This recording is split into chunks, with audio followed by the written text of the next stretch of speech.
Canada வந்து ஒரு அழகான ஒரு இடம்.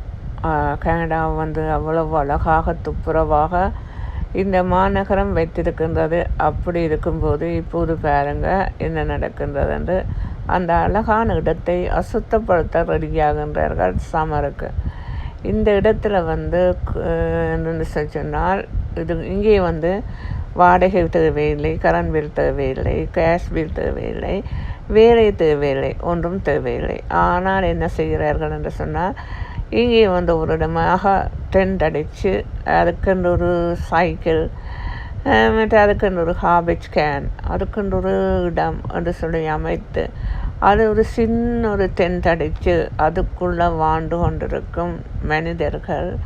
இந்த மனிதர்கள் வந்து நீங்கள் எங்கேயாவது கூட்டிக்கொண்டே நல்ல ஒரு பெரிய ஒரு வீட்டில் விட்டாலும் அவர்கள் என்ன செய்கிறார்கள் என்றால் திரும்ப வந்து பாருங்கள் இப்படி அடிக்கிறார்கள், டென்ட் அடிக்கிறார்கள் என்று பாருங்கள்.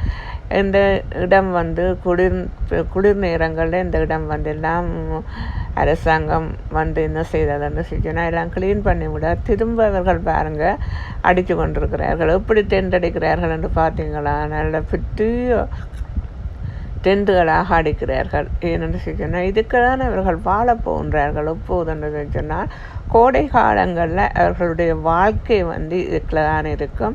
இவர்களுடைய வாழ்க்கை இதில் இருப்பார்கள். ஆனால் அங்கே கொஞ்சம் தள்ளி அந்த ஹைவே ரோட்டோரில் காசு எடுப்பார்கள். காசு எடுத்து ஒரு கார்களில் நின்று காசு எடுப்பார்கள். இப்போ இந்த அவர்களோட வாழ்க்கையை பாருங்கள் இப்படி என்று கார்பேஜ் கேன் கிடக்குது.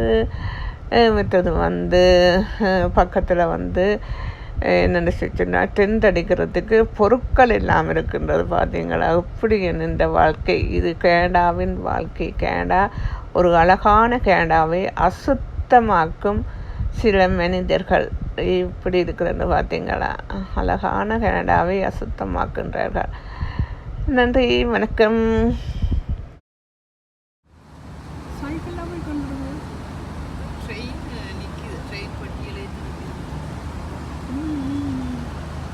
அந்த அதுகள் எல்லாமே நம்ம நிற்குது.